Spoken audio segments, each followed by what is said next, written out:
Andy Stanley pastors the largest church in metro Atlanta, Georgia. He's a best-selling author. He's a very credible individual. And I wanted to tell you that because today's propositional statement may knock your socks off. Grace isn't for good people. Andy?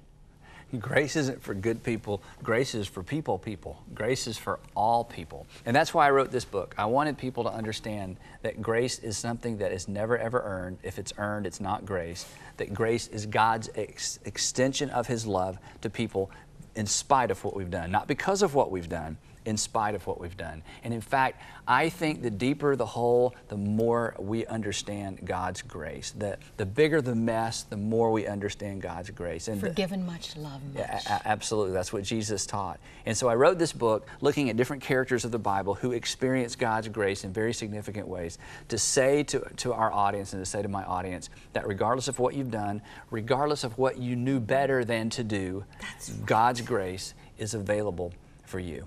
I'm glad you said that, because some of these characters, poor souls, they didn't have a clue. Right, they didn't know better. Some of them knew better. Some of them were like us. Yeah. They knew better. Some of them were like your audience. They knew better. And I think for those of us who grew up in the church, I think our guilt is compounded because not only did we know better, we could turn to the chapter and the verse to say, here's where it says, I shouldn't do what I just did.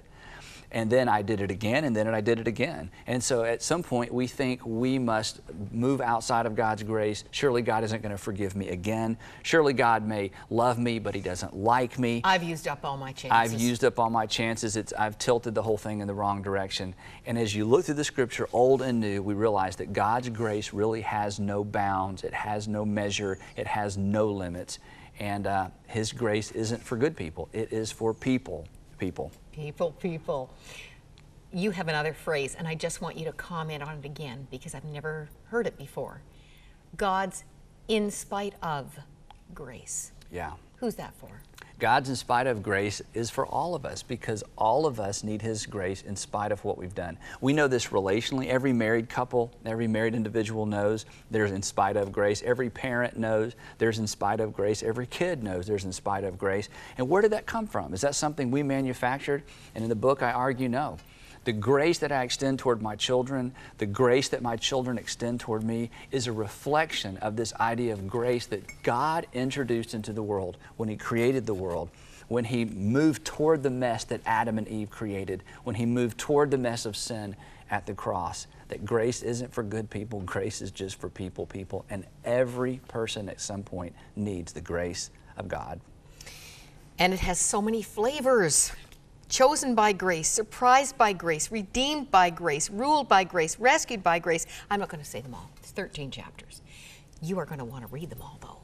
Here's how to get your copy.